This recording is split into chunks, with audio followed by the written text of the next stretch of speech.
할렐루야. 오늘도 우리와 동행하실 주님을 기대하고 주님 복 주실 것을 소망 가운데 미리 감사하며 하나님의 은혜를 찬양하는 우리가 되기를 소망합니다. 오늘 아침 9시 30분에 서울 최승복 장로님께 다녀오려고 합니다. 또 점심 식사 때가 또 이렇게 겹칠 것 같으니까 좀 일찍 9시 30분에 출발하려 하는데요. 여러분들 위해서 기도해 주시고 또 함께 하실 분들도 동행하면 참 좋겠습니다. 속히 건강 회복되어서 우리 곁에 와서 우리 성전의 믿음의 기둥으로 그렇게 사명을 잘 감당할 수 있는 우리 장로님 또 권사님 될 수 있도록 위해서 기도해 주시기를 부탁드립니다. 자, 우리 오늘 함께 읽은 성경은 출애굽기 23장 1에서 13절로 정의가 무엇인지, 자, 정의가 무엇인지에 대해서 가르쳐주는 귀한 말씀입니다. 이제 우리나라는 앞으로 4개월 후면 대통령 선거를 이제 치르게 됩니다. 예전처럼 고무신 선거, 막걸리 선거, 자, 이런 뇌물이 판치던 시대는 이제 끝났습니다. 물론 가끔 돈을 뿌리는 그런 선거도 있어서 눈살을 찌푸리게 만들기도 하는데요. 하지만 그러나 요즘 젊은이들은 이 기성세대에 비해 당을 보고 찍는 경우는 좀 드문 것 같습니다. 특히 진영 논리인 좌파니 우파니 이렇게 치우치기보다는 정책과 선거 공약 그리고 후보의 인간성을 보면서 뽑는 그런 경향이 있습니다. 그래서 참으로 이것은 바람직하다라고 생각이 됩니다. 하지만 제대로 검증되지 못한 이 가짜 뉴스들이 상당히 판을 치는 세상이에요. 무방비 상태로 정보들을 그렇게 받다 보면 진리가 왜곡되는 경우가 상당히 많습니다. 그리고 많은 사람들이 선택하며 이 집단을 형성하는 경우도 있어요. 자, 이러다 보니까 옳고 그름을 따질 겨를도 없이 쉽게 휩쓸리는 이 군중 심리가 또 작용되기도 한다는 거죠. 또한 한 번 노선이 정해지게 되면 잘못된 정보라는 것을 후에 알게 되었을 때에도 부정을 하며 좀 쉽게 고치지 못하는 그런 사람들도 또 많이 있는 게 현실입니다. 오늘 성경 보면 1절과 2절, 오늘 보면 1, 2절에 보면 이 문제를 지적하고 있어요. 거짓된 풍설을 퍼뜨리지 말라는 거예요. 그리고 악인과 연합하여 위증하는 그러한 증인이 되지도 말라는 겁니다. 가짜 뉴스를 만들지도 말고 퍼뜨려서는 안 된다는 거예요. 팩트 체크를 분명히 해야 된다는 것이죠. 또한 다수를 따라 악을 행하거나 그렇게 부정한 증언도 하지 말라라고 말씀합니다. 이것은 내 이웃에 대하여 거짓 증거하지 말지니라 라고 말씀하신 10계명 중에 바로 9계명, 9계명의 말씀과 지금 같습니다. 또한 이 거짓 증거에 대해서는 자 3절에 보십시오. 가난한 이웃의 송사라고 한다 할지라도 편파적으로 두둔하지 말라는 거예요. 정의는 바로 그렇습니다. 예, 여러분, 팔은 안으로 굽는다라는 말이 있죠. 팔은 안으로 굽는다. 그래서 사람들은 대부분 자기와 친하고 가까운 사람의 편을 들기 마련이거든요. 그래서 학연, 지연, 혈연, 참 이런 걸 따지기 좋아하는 나라가 또 우리나라거든요. 학연, 지연, 필연, 우리가 남이가 이러죠. 물론 이런 부분들도 옛날보다는 또 많이 좀 변화가 있다고는 하지만 결국은 또 학연, 지연을 따지게 되고 혈연을 따지게 되고요. 그러나 여러분, 하나님을 믿는 성도들, 하나님을 믿는 사람들은 절대로 자기의 이익이나 그리고 가까운 사람의 이익을 위해서 위증해서는 안 된다는 거예요. 편파적으로 행동해서는 안 된다는 것입니다. 그렇습니다. 진실은요, 진실이라는 것은 상황과 환경에 따라서 변한다면 그건 진리가 아닙니다. 예, 많은 사람이 따른다고 해서 부자와 가난한 사람이란다고 해도 절대로 진실이 거짓이 되거나 거짓이 진실이 되어서는 안 된다는 것입니다. 항상 여러분, 그래서 코람데오예요. 코람데오. 하나님 앞에 정직한 믿음으로 행하는 우리 성도들 되기를 주님의 간절히 축원합니다. 또한 우리는 신명기 22장 1절에서 4절의 이 말씀처럼 이웃의 가축이 길을 잃었을 때에 그것을 보았다 한다면 주인에게로 끌어다 주라는 거예요.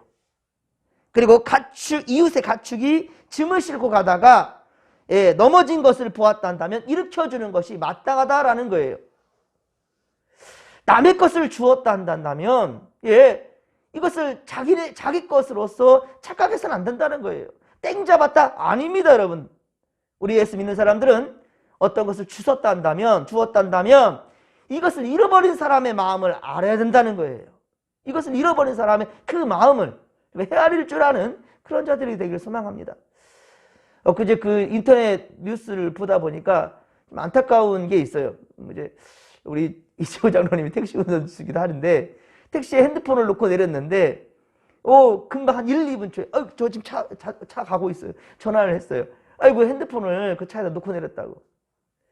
그런데 또 다른 목적지를 가기 위한 그런 상황 가운데 좀 몇 바퀴 돌고 왔는데 20만 원을 요구한다.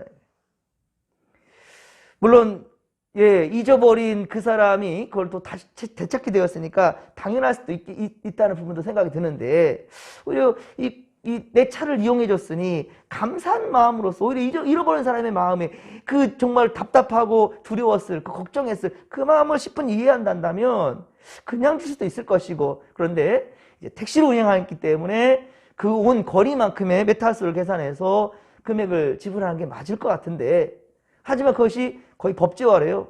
물론 입법화된 것은 아니지만 대부분 5%에서 20% 정도의 이 금액을 이제 잃어버린 것을 분실했을 때 지불해야 된다. 근데 그것이 과연 예수 믿는 사람들로서의 그 마음에 맞는 것인가? 우리 어제의 말씀 한번 볼까요? 앞에 25절의 말씀 보십시오. 25절의 말씀. 22장. 우리 출애굽기 22장 25절 말씀 같이 한번 읽어볼까요? 내가 만일 너와 함께한 내 백성 중에서 가난한 자에게 돈을 꾸어주며 너는 그에게 채권자같이 하지 말며 이자를 받지 말 것이며. 아멘. 돈을 꾸어주면은 너는 그에게 채권자같이 하지 말라는 거예요. 이자를 받을 생각하지 말라는 거예요. 누구에게 무엇을 빌렸다 한다면, 빌려주었다 한다면 이자놀이 하지 말라는 거예요. 그리고 26절에 내가 만일 이웃의 옷을 전당 잡거든 해가 지기 전에 그에게 돌려주어라. 물론 여기서는 가난한 사람의 대상이라고는 이렇게 말씀을 하고 있지만 사실 우리 하나님 아버지의 마음은 그것이 아닌 거지요. 어떤 다른 사람의 해가 있는 그런 상황 가운데에서 내 이익을 계산하지 말라는 것이지요.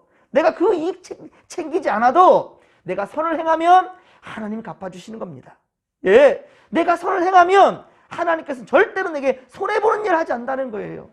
오히려 내가 선행을 베풀므로 말미암아 많은 사람들이 나를 기억할 것이고, 그때 내가 존경받게 될 때 우리의 입에서는 하나님을 찬양할 수 있을 것입니다. 그것이 바로 우리 믿는 자의 모습이라는 것을 절대로 잊지 않기를 바랍니다. 그렇습니다.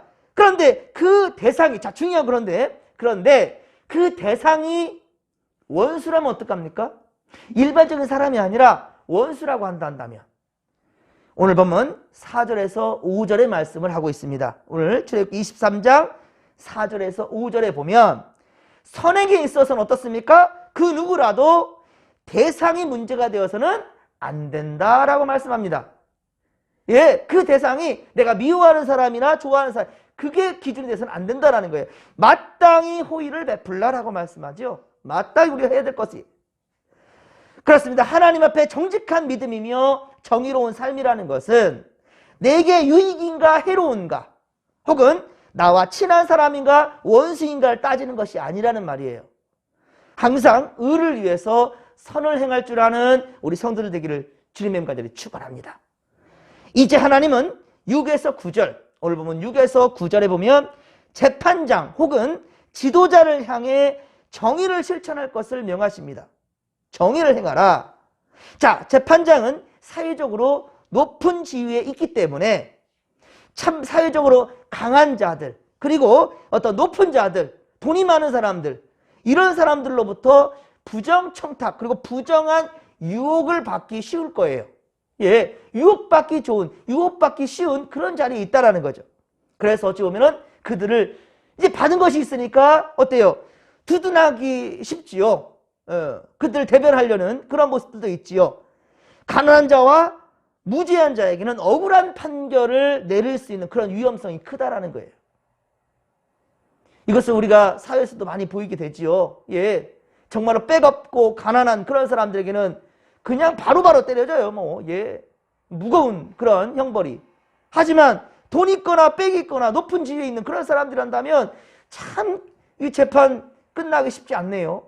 그리고 돈 많이 들어서 변호사를 잘 선임한다면 예, 얼마든지 가짜가 진짜가 되기도 한다라는 사실. 참 슬픈 사실인 거죠. 이런 부분들은.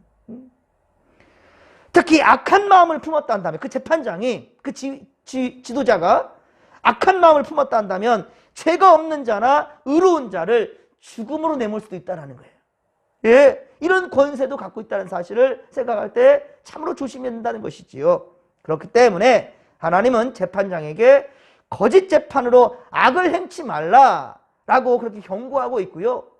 특별히 뇌물을 받는 것을 금하고 있는 것입니다. 8절에 보십시오. 우리 8절을 같이 한번 읽어볼까요? 너는 이 뇌물을 받지 말라. 뇌물은 밝은 자의 눈을 어둡게 하고 의로운 자의 말을 굳게 하느니라. 아멘. 네, 그렇습니다. 하나님은 재판장이 뇌물을 받는다 한다면 바른 재판을 하려고 마음을 먹는다고 해도 바른 재판을 하려고 마음을 먹는다고 해도 뇌물을 준 사람 편에 설 수밖에 없기 때문에 받은 것이 있으니까요. 그렇죠? 받은 것이 있기 때문에 의롭게 판단을 하고 싶어도 그렇게 할 수 없다라는 거예요. 그것을 하나님께서 잘 알기 때문에 사전에 어떤 뇌물도 받지 말라라고 말씀하시는 거죠. 그러므로 하나님을 믿는 우리는 불공정으로 억울한 피해자가 생기는 일이 없도록 이 땅의 사법 정의를 위해서 기도해야 됩니다. 예. 이 세상이 더럽다, 잘못되었다, 악해진다 라고 불평하고 비판만 할 것이 아니라 그들을 위해서 기도하는 우리가 된다는 거예요. 우리 삶의 자리에서도 여러분, 그리고 매사에 공정하게 그렇게 공정한 삶을 살 수 있도록 힘쓰고 노력하는 우리 믿음의 권속들 되기를 간절히 빌고 소망합니다. 요즘 우리 대통령 선거 후보자들 외치는 말이 있죠. 예, 하나같이 정의와 공정을 말합니다. 정의와 공정을 말하는 그런 그들, 정말 그들이 내뱉은 말처럼 정말로 공정한 사회를 만들어갈 수 있도록 우리 함께 기도하길 바랍니다. 그래서 10에서 12절은 모두가 공평하게 평화를 누리는 세상에 대해서 말씀하고 있습니다. 하나님은 이스라엘 백성들에게 율법을 주시면서 안식일과 안식년을 반드시 지키게, 예, 그렇게 말씀합니다.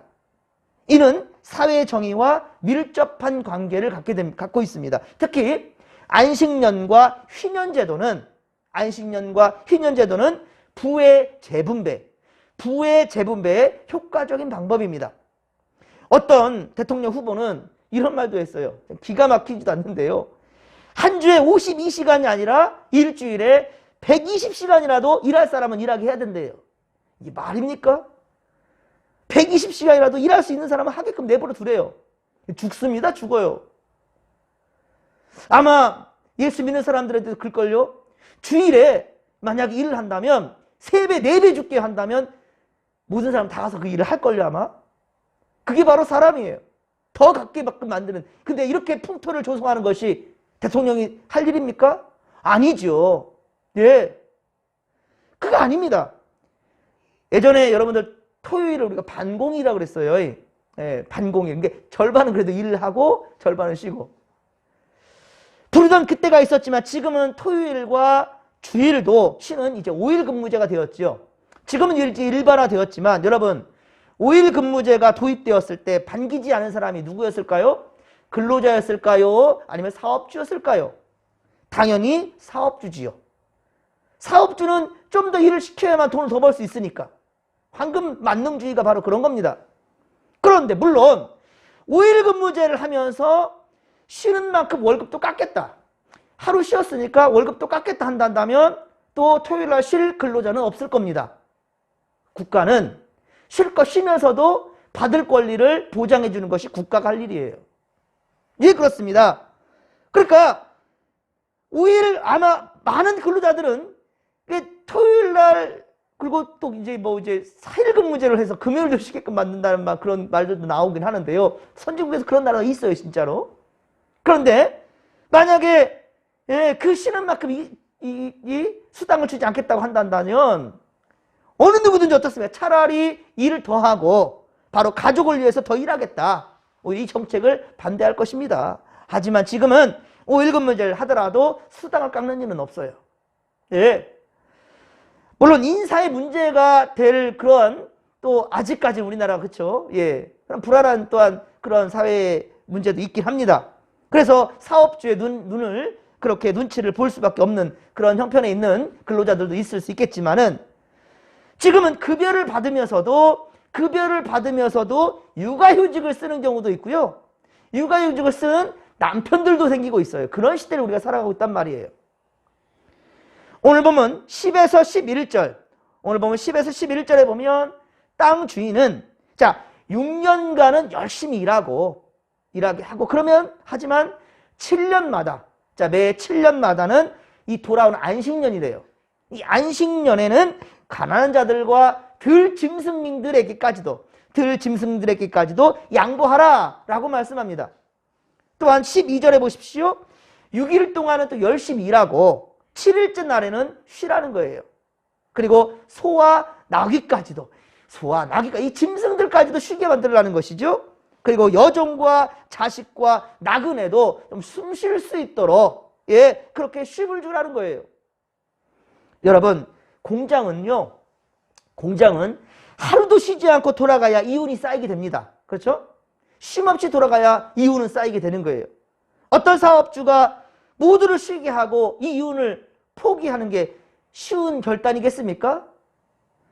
이것은 많이 가진 자들만의 세상이 아니라 가난한 자들과 소외된 자들까지도 그렇게 최소한의 인간다운 삶을 누릴 수 있도록 모든 공평의 장치였습니다. 장치. 물론 요즘 세상은 이 성경시대와는 많이 다릅니다. 그리고 세계는 자본주의와 사회주의의 그 양극화 시대도 우린 겪었습니다. 하지만 지금은 어떻습니까? 자본주의, 사회주의, 이런 식으로 얘기하지는 않습니다. 자본주의의 장점과 사회주의의 장점을 그렇게 결합되고 수정하여서 수정자본주의 혹은 혼합민주주의 이렇게 말합니다. 즉 많이 가진 자는 더 많은 세금을 내고 많이 번 만큼 세금을 내고 노동자들은 일한 만큼의 복지 혜택을 누리게 하며 그리고 4대 보험은 이제 법제화 되어져 가고 있죠. 그래서 국민연금, 건강보험, 고용보험, 산재보험 이 모든 것들은 누굴 위한 겁니까? 사업주를 위한 게 아니에요. 노동자를 위한 것이죠. 이 4대 보험은 바로 사회에 약자들이 보호받게 하기 위하여서 준비된 그런 법안들입니다. 물론 아직도 불공평은 여전히 존재는 합니다. 하지만 더 많은 부분 정의 실현을 위해서 지금 나아가고 있지요. 그리고 그 가운데는 우리 예수 믿는 사람들이 먼저 솔선수범해야 된다는 거예요. 예수 믿는 사업주들이 먼저 솔선수범해야 된다는 거예요. 사회 정의를 이루기 위해서. 이처럼 하나님의 백성은 바로 가난한 자와 노동자를 배려할 줄 알아야 된다는 거예요. 성도들은, 예수 믿는 사람들은 바로 가난한 자와 이 노동자들을 배려할 줄 알아야 된다는 거예요. 하나님 베푸신 모든 것을 나누며 함께 살아가는 사회를 만들어가야 할 것입니다. 하나님의 마음을 품고 우리의 시선과 마음이 연약한 자들을 향할 수 있도록 오늘도 주의 마음을 우리가 품기를 주님의 마저리 축원합니다. 사랑하는 성도 여러분, 신앙생활이란 단지 정규 예배에 참석하는 것만을 의미하지 않습니다. 예배만 잘 드리는 사람을 우리가 성도라고 말하지 않습니다. 우리가 매주 드리는 그 예배, 우리가 주일을 성수하는 것, 이것은요 하나님이 주시는 안식을 누리는 것이고요. 그리고 바로 다른 이들도 안식을 누릴 수 있도록 하기 위함이에요. 어떤 이들은 이런 거 있습니다. 사업주는 쉬고요, 주일 예배 드린다고 쉬고 노동자는 일을 시키는 거예요. 이거 잘못된 거죠. 어찌 그것을 하나님이 인정할 수 있겠습니까? 오늘 보십시오. 짐승들까지도 먹이게끔 쉬게끔 하라고 했잖아요. 노동자들도 짐승들도 자식들도 모두가 쉬게끔 하라고요. 이게 바로 안식을 우리에게 주신 하나님의 뜻이라는 말입니다. 자, 그리고 13절에 보듯이 하나님의 말씀대로 모든 일을 삼가 지키고 다른 신들의 이름은 부르지도 말라는 거예요. 다른 신들의 이름은 입에서 들리기도 하지 말라라고 말씀합니다. 특히 현대인들은 어떻습니까? 돈을 하나님보다 귀하게 여기죠. 돈. 물질 만능주의예요. 만몬 숭배라고 하죠. 만몬 숭배. 그래서 여기에 빠지기 쉽다라는 거예요. 현대인들도. 오직 그러나 말씀에 순종하는 삶을 통해서 세상에 하나님의 의가 성취되고 세상을 변화시켜가는 우리 믿음의 성도들 되기를 바로 오늘 주의 마음을 품고 주의 뜻을 따라 이 하루 또한 믿음의 삶을 살아가는 세상을 사랑하며 품어낼 수 있는 넓은 마음, 예수의 마음을 가진 우리가 되기를 주님의 간절히 축원합니다. 축원합니다. 자, 이 믿음 가지고 주여 삼창 부르며 기도하며 나갑니다. 주여, 주여, 주여. 살아계신 하나님 아버지, 고맙고 감사를 드립니다. 우리에게 예수의 마음을 주셨나이다. 하나님, 이 예수의 마음 가지고 세상을 품어내게 하여 주시고 사회의 정의가 실현될 수 있도록 주여 도와주시옵소서. 세상이 약해져 간다. 위정자들이 잘못되었다. 비판과 불평만 할 것이 아니라 하나님, 그들을 위해서 기도하는 우리가 되게 하여 주시옵시며 특별히 위정자들 가운데서도 예수 믿는 사람이 있거들랑 아버지 저들이 정신 차리며 예수의 사랑으로 아버지를 정치하게 하시고 이 나라 민족을 위할 수 있는 저들 될 수 있도록 도와주옵소서. 정의와 아버지 공평이 아버지 바로서는 그런 나라 우리 함께 만들어갈 수 있도록 도와주시고 한 사람도 약자들 소외되지 않도록 주여 도와주시며 하나님 정말로 낮은 곳으로 향하는 예수의 마음처럼 우리 그렇게 사랑하며 살 수 있도록 도와주옵소서. 하나님 감사합니다. 또 돌아오는 주일은 추수감사절입니다. 아버지, 우리가 이 1년 동안 하나님께서 베풀으신 그 은혜를 우리가 이웃과 나누길 원합니다. 세상과 나누길 원합니다. 하나님께서 기뻐하시는 곳에 아버지 뜻대로 쓰임받을 수 있는 바로 우리 될 수 있도록 주여 도와주시옵소서. 함께하여 주옵소서.